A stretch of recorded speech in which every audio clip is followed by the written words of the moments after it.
The way we work today didn't just happen suddenly. Work schedules have changed a lot over time because of new technology and the growing needs of businesses and workers. So, how did we go from long hours in the 1800s to the work schedules we have now? Let's take a look. Back in the early days of the Industrial Revolution, factory workers had tough schedules. They mostly worked 12 to 16-hour shifts for 6 days a week. They barely had any time to rest, and there were no labor laws to protect them. But industries needed workers, and for a long time, these hours were normal for them. Of course, workers weren't happy about it. Over time, labor unions started to organize, and they demanded better treatment and shorter hours for workers. They pushed for an 8-hour workday, and the concept started to gain support. Then, in 1914, Henry Ford did something surprising. At the time, most factories, including his own, ran on long shifts. But because of that, employees kept leaving their jobs, and Ford realized something had to change.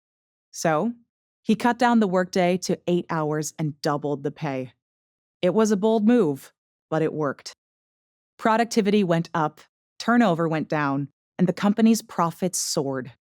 Seeing Ford's success, other companies started to follow this change. But it wasn't until 1938 that the 40-hour work week became law in the US. That's when the Fair Labor Standards Act, or FLSA, was passed. It set the standard work week at 40 hours and introduced overtime pay, making sure workers were compensated for extra hours. For decades, the 40-hour work week was the standard. Then, as technology advanced and worker expectations changed, people started to ask, do we really need to work this much?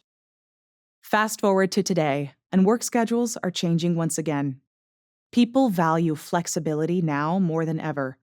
Instead of traditional full-time jobs, many now prefer short-term, freelance work, which lets them choose when and where they work. This gig economy has given workers more control over their schedules, and people ask, where would we work if we could work from anywhere? That's the question tech companies like GitLab and Basecamp are answering. Unlike traditional companies, they don't have a physical office. Everyone works from home or anywhere they choose. These companies wanted to hire the best people, but didn't want to be limited to one place. So, they let employees set their own schedules, as long as they finish their work on time. The result? Employees feel happier and get more done. This showed that flexibility doesn't mean losing productivity. But what is driving this change? One huge factor is technology. Automation and artificial intelligence, or AI, now handle repetitive tasks, so people don't have to. Think about data entry or answering basic customer service questions. AI can take care of these, which gives employees more time for other tasks that require critical thinking or creativity. A marketing professional, for example, can focus on creating new advertisements instead of sorting through spreadsheets. In healthcare, AI helps doctors quickly analyze medical tests like lab results or x-rays. This reduces the time doctors spend reviewing their patients' files and allows them to focus more on direct patient care, like discussing treatment options or addressing patient concerns.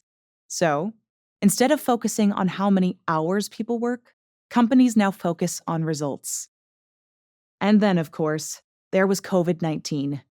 Before the pandemic, most companies believed that employees had to be in a physical office to be productive. But when restrictions forced businesses to close their offices, they had no choice but to switch to remote work. Suddenly, companies had to trust their employees to manage their own time. And guess what? It worked. Many employees were just as productive, sometimes even more so, when working from home. This made businesses rethink everything they thought they knew about office hours. Now, we're at yet another turning point.